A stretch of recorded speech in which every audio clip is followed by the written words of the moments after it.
இன்றைக்கி நம்ம பார்க்குறது பச்சை மாங்காயில் ஒரு பார், ரா மேங்கோ பார். ஒரே ஒரு மாங்காயில் ஒரு மேங்கோ பார். ஒரு மாங்காய் எடுத்து அது தோலை சீவிடுங்க. தோலை சீவிட்டு அதை பொடியாக கட் பண்ணிக்கோங்க. இது நல்லா வேக வச்சு எடுக்கணும். இதை நான் குக்கரில் வேக வச்சேன். ஒரு 2 விசில் விட்டுட்டு இந்த ஆவி போன உடனே எடுங்க. இதை நல்லா ஆற வச்சுட்டு நீங்கள் இதை ஒரு மிக்சியில் போட்டு நல்லா அடிச்சிடுங்க. ஒரு பேன் அடுப்பில் வச்சுருக்கிறேன். ஸோ இது நல்லா நைஸாக அரைச்சிட்டு வந்தாச்சு. இப்போ இதில் 1 கப்பு சர்க்கரை சேர்த்துருங்க. இதுக்கு ஒரு 1/4 கப்பு அளவு தண்ணி சேர்க்கணும். இது அப்படியே பபிள்ஸ் வருது பாருங்கள். இந்த பபிள்ஸ் எல்லாம் அடங்கி திக்காக வரும். இந்த கரண்டி அப்படியே பிடிக்குது பாருங்கள்.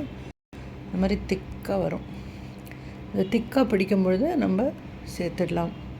அரைச்சி வச்சுருக்கிற விழுது இதில் சேர்த்துடலாம். இதையும் சேர்த்து நல்லா மிக்ஸ் பண்ணி விடுங்க.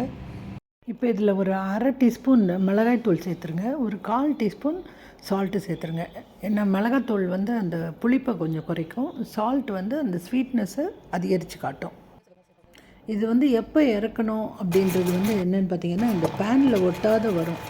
அந்த மாதிரி வரும்பொழுது நம்ம இறக்கலாம். இது உங்களுக்கு மெல்லிஸாக ஷீட் மாதிரி வேணும்னா இப்போவே இறக்கிடலாம். ஒரு கிரீஸ் பண்ணிவிட்டு ஒரு நெய் தடவைனா தட்டில் இதை கொட்டிட்டு நம்ம ஆப்பத்துக்கு எப்படி பண்ணுவோம் அந்த மாதிரி அப்படியே சுற்றி சுற்றி பண்ணிங்கன்னா அப்படியே ஸ்ப்ரெட் ஆகிடும்.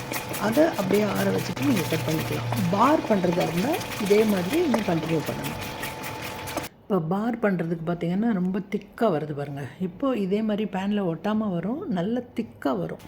இந்த டைமில் நீங்கள் ஒரு தட்டில் எண்ணெய் இல்லைன்னா நெய் தடவிட்டு அதில் இதை ஊற்றிடுங்க. இதை நான் ஈக்குவலாக இருக்கிற மாதிரி ஸ்ப்ரெட் பண்ணி விட்டுடுறேன்.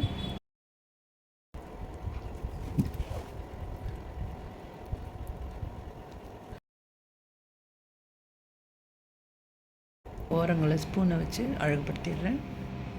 இது நான் ஓவர் நைட் விட்டுடுறேன். ஸோ அடுத்த நாள் இது கட் பண்ணிடலாம். ஈஸியாக கட் பண்ண வருது. ஒரு சின்ன பீஸ் எடுத்து பார்க்குறேன், நல்லா வருது. ஸோ அப்படியே மீதியும் கட் பண்ணலாம்.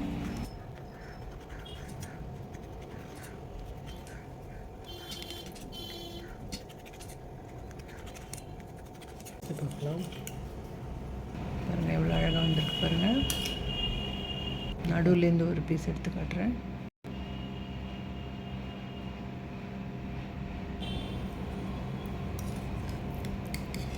பாருங்கள் எவ்வளோ நல்லா இருக்கு. இது 90s கிட்ஸ் மட்டும் இல்லை, இன்றைக்கி இருக்கிற கிட்ஸ்க்கும் கட்டாயமாக பிடிக்கும். உங்களுக்கு சம்மரில் நிறைய ஈஸியாக மேங்கோ கிடைக்கும். இது செய்து